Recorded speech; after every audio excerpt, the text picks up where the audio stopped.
Thanks, Conrad. Democrats are gathering in Chicago for their convention. Tomorrow, delegates will gather for a ceremonial roll call showing their support for Vice President Kamala Harris and Governor Tim Walz. Newswatch 12's Jeremy Fredricks is covering the DNC in Chicago. Jeremy, what are these delegates saying about the Democratic ticket? Good evening, Jake. Wisconsin is represented by 95 delegates here at the DNC who are expected to vote for Harris and Walz tomorrow. This morning, the Wisconsin Democratic Party hosted a breakfast for delegates. They heard from speakers. Many of those speakers were prominent governors, including Wes Moore of Maryland, Kathy Hochul of New York, and Tim Walz of Minnesota.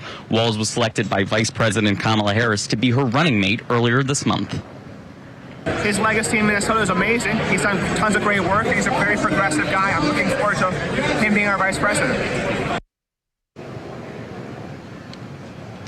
Walz was selected by Vice President Kamala Harris. Harris's nomination is historic. She's the first woman of color to be nominated as president by a major political party. Since President Joe Biden dropped out of the race in July, supporters have been energized by her selection.